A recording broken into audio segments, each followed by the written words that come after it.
boto at buwaya.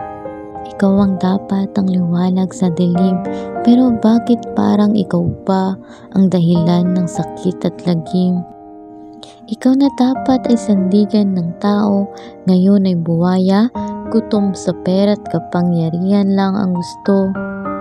May ngiti kang parang mabait, pero may kutsilyong tago sa likod ng init. May sobre kang hawak, akala'y tulong, pero ang kapalit kadena ng pagkakakulong. Halalan na naman, parang pelikula, lahat may eksena, may script ang kandidato, may props na pera, tayong mga botante parang extra lang sa kwento nila. 500, 1,000 para sa iba, pang-ulam at bigas ito, pero sa mata ng mga buwaya, ito'y suhol na bumubusal sa ating bibig para di na lumaban pa.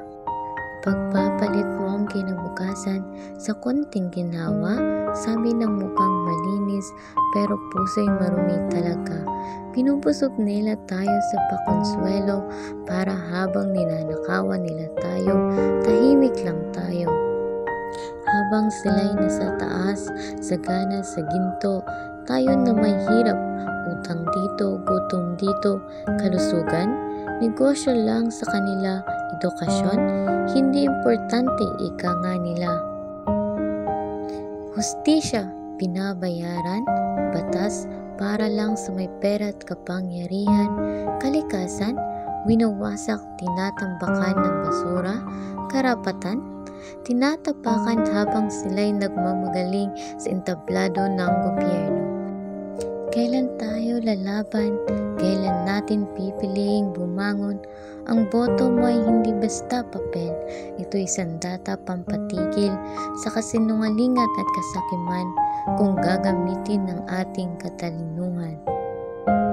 Kabataan, gising, huwag hayaang pangarap ay mamatay sa kamay ng mga buwaya, kinabukasan na hindi dapat ipagbili, lalo na kung ang kapalit ay barya galing sa maruming kamay. Pumili ng leader na totoo, may prinsipyo, may malasakit, hindi magnanakaw ng buo, hindi ito palabas sa TV at radyo, buhay natin ang nakataya dito. At sa Mayo 12, ikaw may kapangyarihang gamitin ito sa tama para sa bayan, para sa kinabukasan, ipanalo mo ang dangal at katotohanan.